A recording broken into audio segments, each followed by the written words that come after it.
Hi there, and welcome on the journey to transform culture. I'm Steve, and I'll be your guide. Well, folks, I hope you're having a fantastic day and an even better week. Hopefully, you're staying cool if it's hot out. Hopefully, you're staying warm if it's cold out. Currently, it's toward the end of summer, so still a bit warm, but we're managing, right? Everything's doing okay. It just seems like the weather is getting warmer and warmer in the summer, but not necessarily colder in the winter, although it's been kind of weird, right? I don't know, weather's weird. Weather's changed. I can tell you this, the magnetic north, so there's, north. And then there's magnetic north, which is the field, so magnetic north, I remember in 2001-ish, was about 6 degrees different from, whatever that is, right? 6 degrees different than actual north, physical north, and now it's something like 23 degrees. So it's like, I don't know, about 3/4 of a degree it's been moving for every year since then. So that's pretty significant change, and it makes me wonder how much of that is affecting our weather patterns. On that note, what are we going to talk about today? We're going to talk a little bit about pay now or pay later. Obviously, we jump in dealing with organizational culture and things of that nature. But then, of course, all of that, can spring outwardly, into our own personal lives, our communities, and all of culture in general, right? So, but pay now or pay later. You know, think of it this way: if you're a business owner or a leader, paying now or paying later. If you hire people who are already trained, right, to do particular tasks, or professionals as well in particular areas, to come into your organization, you're probably going to pay more, right? Because they have accumulated a level of expertise or competency in certain areas that you're looking for, right?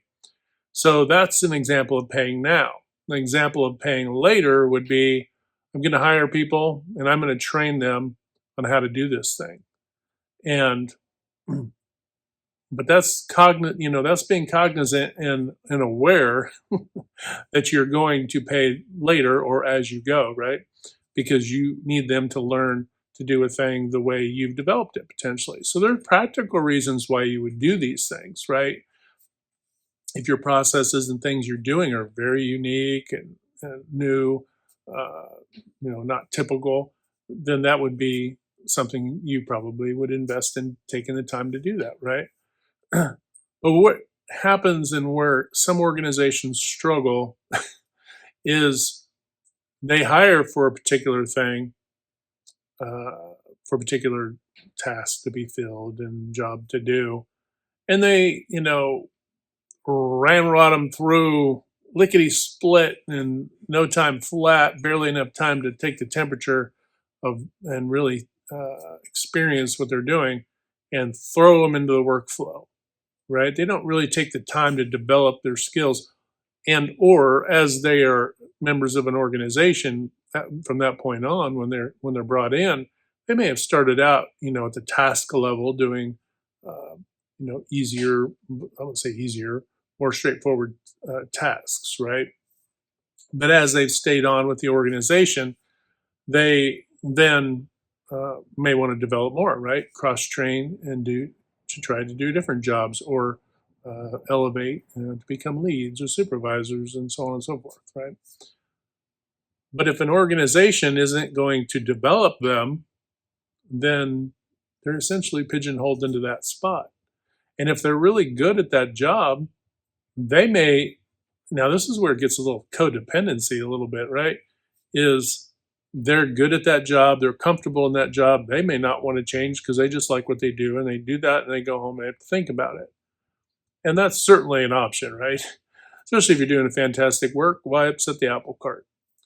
But if that person has potential, sometimes, and I've seen this too, where some folks who are comfortable in their role were hesitant, say, to move from the work, force into a managerial or supervisory level. And once you unite them in that regard to take that on, they may be initially somewhat hesitant and reluctant. But this is why you need to mentor them. And this is why development is so important within the organization. Because at some level, you're always going to pay a little bit later. Okay, this isn't all, obviously, I'm presenting this as black and white, pay now or pay later, but it really could be a mix, right? You could say, okay, I need somebody who could at least do this, and then I can train them on the rest. Okay, great. Or these particular things, and then, and then also keep in mind that you have or are prepared to have mechanisms in place so that as your workforce matures and develops, that they can grow. Now, some will move on to do other things, right? Because you don't have the same amount of leadership roles that you do other roles, right? So just numerically, it's not going to work out that everybody's going to stay there for their entire career, for example, right? Many might, but many won't, right? So mathematically, it's not going to work out that way. Irrespective of that, that's not really an excuse not to develop those people. Why? Because they will develop to a certain level within your organization, and even if they don't pursue something later, because some folks just want to do what they do and that's it, fine. But by developing them or cross-training them, giving them new experiences, you're keeping them fresh. You're giving them the opportunity to be able to grow. And keep in mind as well, there's growth going on that isn't even things that you really thought about. They're learning from their peers. They're learning from other leaders in the organization. They're learning by experience to experience what you go through, the challenges you go through. Now, that's the positive side. The dark side is when you don't develop them and when you just pigeonhole folks and you don't allow them to grow and you're really not a mentor and you're really not somebody who's willing to train folks up or to give them new skills and experiences to watch them thrive and flourish and grow. When you're doing that, that's a negative. And what can happen then is that as they perceive that, because not everybody is happy to just stay where they are, as they perceive that, then they're taking on, they're now making a value judgment about you, if you're a leader and or owner, whatever, about that organization. They're making a value judgment about what you think about people, because they're assessing what you believe about your customers based on how you treat them, right? There's a little triangle going on there, right? And it's true, there is a triangle going on there. How you treat your team is indicative of how you would treat customers, right? Even if on the superficial level, you wouldn't come off and treat customers poorly and be the complete ass, you wouldn't do that. But at the core of it, your team sees how you actually are on a more routine basis. And they're going to assess what you believe about the customer. If you care that the product or service is delivered on time, if you care about the quality, all of the areas, if you really care. And they're going to base that on how you treat the broader team, right? The opportunities that you provide the broader team, right? Because look, folks, there are people you may think, well, I don't want to waste my time developing everybody because then they'll just leave. Well, then you've got other problems to consider then, don't you? Why would they leave? And then worm into that, resolve that, right? The problem isn't wasting time developing people. That's never going to be a waste, okay? Because those people, even if they move on, let's say you've resolved that or you didn't have a thing, and you develop them and they move on to somewhere else, guess what? They're going to speak very highly of your organization and your team, right? They are a customer, directly or indirectly, of your product and service as well. So they're also now a marketing individual, unpaid, if they move on. How did you treat that person, right? It's gonna be indicative of what they believe that you feel about your customers. And I know this to be true about myself. I know organizations that treated people or saw how they treated people poorly, and and it became very clear. Of course, doing what I do, I could figure out pretty quickly why they had product issues and quality issues and whatnot that needed to be fixed. Because it starts what? It starts at the with the core of the organizational culture. But the old school thinking doesn't go there. It's been more adapted now. We're hearing more of that now, right? Way to catch up. You're about 15 years behind the curve, right? But organizational culture now, the conversation about it and within organizations has elevated, and that's a great thing. But it's not a it shouldn't be a fascia thing. It shouldn't be superficial. It shouldn't be, well, this is just a box I need to check off. Hey, yeah, we have great organizational culture. We have donuts or whatever. We throw out a vegetable tray and some donuts, depending on who or what we like, right? On Thursdays, and yeah, we have great culture, right? No, folks, you're dealing with human beings, not just people who are hungry. I mean, every human is hungry. So we can't be superficial in all of this, right? It has to be genuine, and it can't be just a checkbox, and it can't be just they're systematizing it or systemizing it, but there's actually imbibing it into the core of your organizational beliefs, into your into the framework of your O plan, right? Into your charters, into all your conversations, and all of your in your vision, your quality statement, all the things, right? So it all bleeds outward from that. But as it relates to paying now or paying later, you're never going to waste time developing people, is the bottom line there. But you're always going to pay by not developing people. See where that goes? So even if you think, well, I'm not going to pay now or pay later. No, if you make the decision to, no, I'm not paying now, and I'm going to just, I'm not going to pay later. It's just too bad. I'll just have the high turnover and deal with it. Well, you're going to deal with it, and more than likely, worse things are happening. You have quality issues. You probably have safety issues. You probably have a whole lot of things going wrong. You're playing whack-a-mole, if you know the game, on a routine basis. You're frustrated. You're stressed out. You're not sleeping well. I mean, all the things. And your team as well is probably. And how many of those folks have turned over, right, on their own, or because they self-eliminated because of their behavior getting sour because of all of this, right? Everything that happens within your organization is absolutely allowed or disallowed by the culture that you've created, right? And by that I mean the paradigm under which your organization operates. If you have a positive, healthy organizational culture, you're more likely going to have absolutely going to have less issues than those who don't. I mean, it's just a fact, folks. It's just no way around it, right? It's like throw a party, and people come to the party, and they're enjoying themselves, right? And so that's the extreme on the one side. On the other side, right, have people come over invite people over to help you dig a ditch all the way around your house. You think, first of all, anybody's going to show up? That's one. And two, do you think when they do show up, they're going to be happy about it? No, right?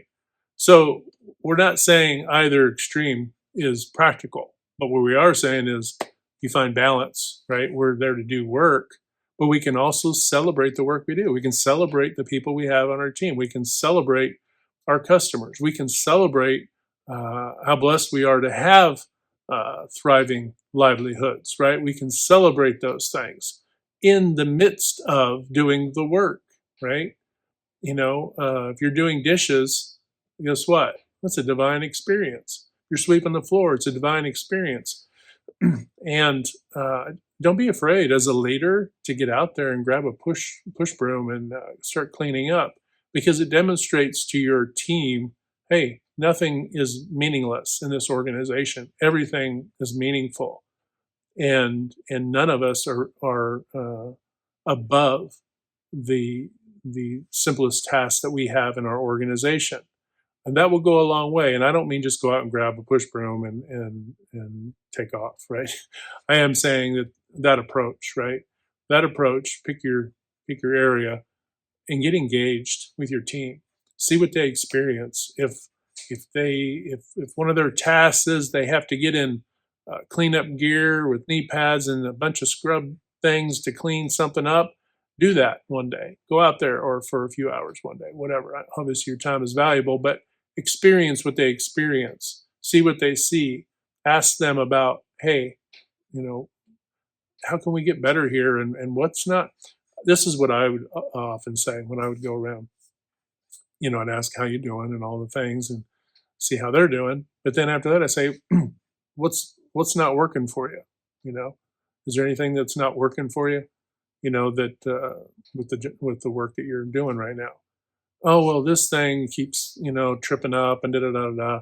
I called maintenance, blah blah blah. And people are so afraid to say those things because they think they're throwing maintenance under the bus. No, it's just an awareness. Hey, and I highly recommend radios. If you don't, I don't care how professional you think your organization is. And guess what? I enjoy my phone too, a radio. And I'm pushing Motorola because they have range, but Motorola radios. Hey, where are we with fixing XYZ? Where is it in the chain of work that we have going on?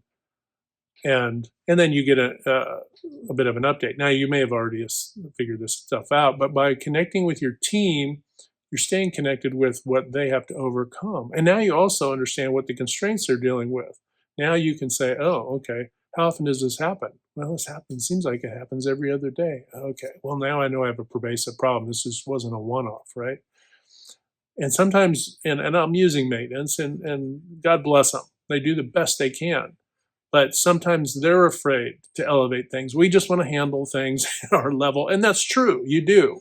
But sometimes you do need to elevate that. You do need, the leadership to get involved because it may be resources you need. Hey, you know what? We need to buy some XYZs so and fix this particular thing so it doesn't keep reoccurring, right?